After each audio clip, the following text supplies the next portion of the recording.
An illegality is an illegality. You can never justify an illegality. Corruption is corruption. You call it by that name. Ukisababisha mtu wote Nakuru town, umuulize kuhusu area inaitwa Roundabout,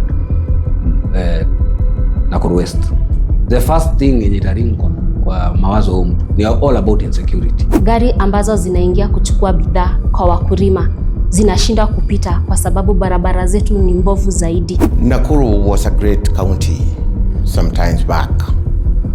On agriculture, it actually did most of the crops we have in Kenya. Nakuru ndi tunaupenda,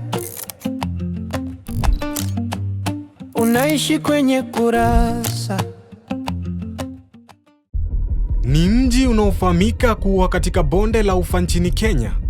Taswira ya mji huu wa Nakuru ni wa kuvutia sana kutokana na umaarufu wake wa hapo zamani kama mji wa kilimo na utalii. We did maize for food crops, beans, peas, potatoes, all that. For cash crops, we had pyrethrum. We had coffee. Sasa hivi sifa za awali za Nakuru zimesalia kuwa hekaya. Hata sifa ya kujulikana kama mji msafi ikibaki kuwa kinaya.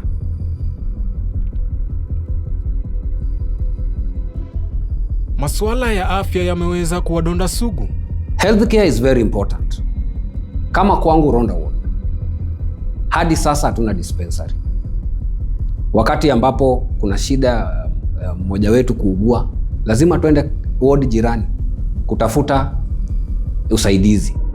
Na ile hospitali ambayo iko karibu ni Langalanga.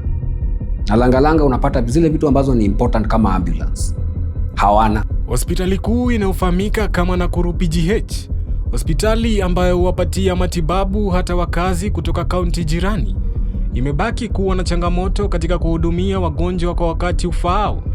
Isitoshe kuwa na upungufu wa vitanda vya wagonjwa, hali inayolazimisha wakati mwingine wagonjwa waliofanywa upasuaji kulala katika kitanda kimoja kilichochembamba kiupana. Wakati mwingine wagonjwa huweza hata kuaga dunia kabla ya kupata matibabu. Now, the Nakuru Level 5 Hospital is once again on the spot following the death of a young mother at its maternity wing in what the family has termed as negligence on the part of those attending to her. We all know PGH is in a total mess. We are talking of a facility which was a former POW camp, which was later transformed into a health facility. So you can imagine those years. And what have we done since then?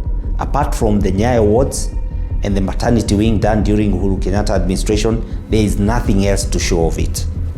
Now, this is the funny bit. Nakuru, since devolution, has received 170 billion shillings. We are talking of billion shillings. 170 billion shillings. If only we took even a 10%, we pump into this facility, our women would be more happier giving birth now. Ubadhirifu unaonekana wazi katika serikali ya kaunti kutokana na ujenzi wa ofisi za kaunti. Ilhali kuna baadhi ya maeneo bunge ambayo hayana hata hospitali ndogo, hali inayowalazimu wakazi kwenda kutafuta matibabu katika maeneo bunge jirani. Inanibidi saa zingine mimi kama kiongozi nichukulie jambo hilo na nichukue wagonjwa niwapeleke level 4 ama level 5 pale medical ili waweze kusaidiwa. The congestion in PGH, but do we have anything to show of our sub-county hospitals? In ideal sense, they are just elevated dispensaries. The kind of services offered there is not what should be offered in a level 4 facility. Masuala ya ukosefu wa usalama yamekuwa kama magugu katika kaunti hii. Kila siku kukiripotiwa mauaji ya kiolela. And another trader has been shot dead in Nakuru, the latest in the rising wave of insecurity. Fear has gripped a section of Nakuru city estates following the resurgence of gang-related killings. Mitaa ya Ronda, Flamingo na hata barabara ya Kingdom Seekers imekuwa sehemu ya kuogofya giza inapoingia, na hata wakati mwingine mchana, kutokana na wizi na mashambulizi ya vikundi vya wezi wanaotumia silaha butu. Ukisababisha mtu wote Nakuru town, umuulize kuhusu area inaitwa Roundabout, Nakuru West. The first thing yenye itaring kwa mawazo huu mtu ni all about insecurity. Na mimi nikwambia hadi sasa 2026 hatuna gari ya polisi ya wale ambao wanafanya kazi katika Ronda Police Station ya kuwasaidia kufanya zile kazi ambazo zenye wanafaa wafanye. Kukiwa na mahali crime, ni either watumie miguu ama watumie pikipiki. Watatumia muda gani kurespond? Sekta nyingine ambayo ni kinaya kwa Nakuru kama mji ni hali ya miundombinu au kipenda infrastructure ambayo imesalia nyuma. Barabara zimeharibika, mashimo yakiwa chungu nzima. Since devolution, 170 billion shillings Nakuru has received, but we have nothing to show of it in terms of our infrastructure. All we have is stalled projects. We start with Karai Fish Market, costed over 243 million shillings. We go to the dispensary in Mai Mahiu, where you only have overgrown bushes. Talk of the market in downtown, opposite Kingdom Seeker schools. Poor drainage, only garbage, is a ghost market. It costed money. Talk of our stadium. The other day we saw Afraha, we were being given rebranded seats. Seats donated from Nyayo Stadium were brought to Afraha Stadium. Talk of stadiums which never even started, Keringet or Nguruon. This is a clear case of poor leadership. Bad infrastructure is the cause of poverty in our counties. In Turi in particular, we have so many feeder roads which are not improved to standards, causing our farmers to go out of losses in their farm inputs.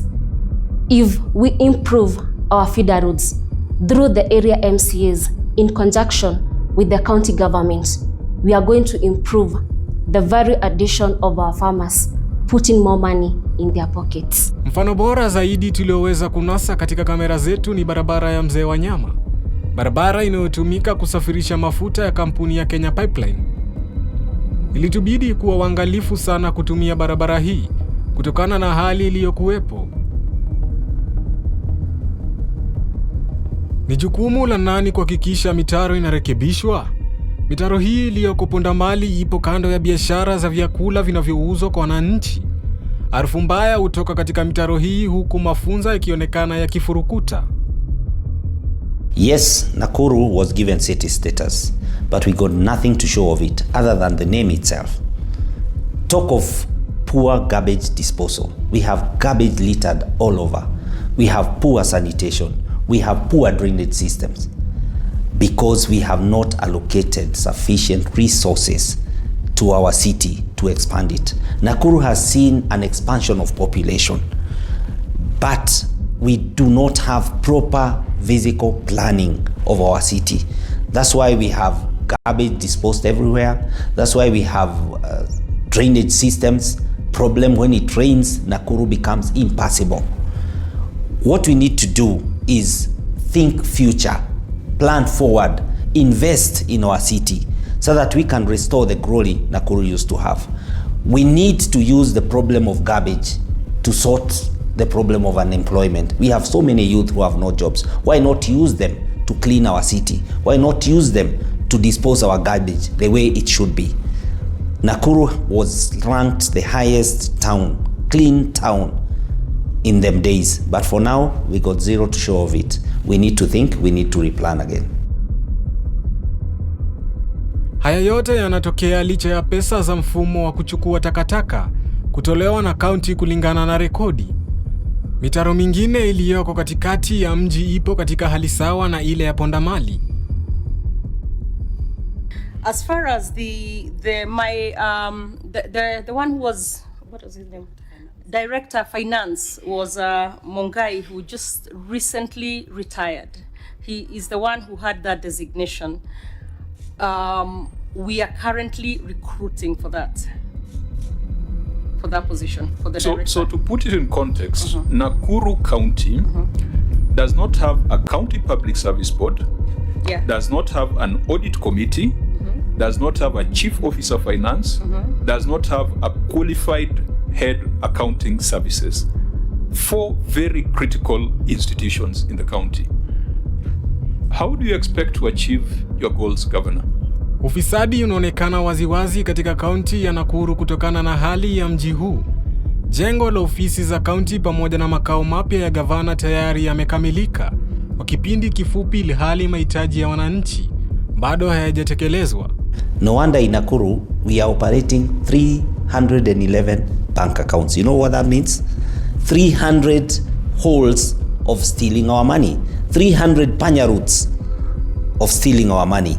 We cannot justify our revenue. We cannot. We have sunk low to collecting only 700 million.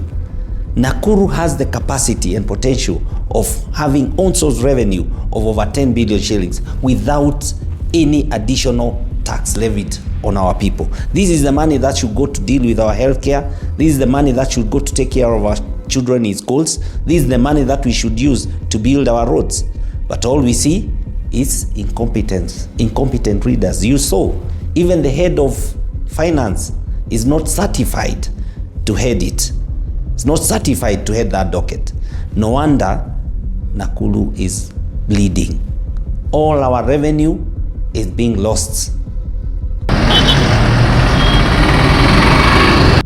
Katikati ya mji kuna msongamano mkubwa wa magari, licha ya stage ya magari kuanza kujengwa zaidi ya miaka 2 iliyopita. Nakuru has received over 70 billion shillings since the inception of this current administration.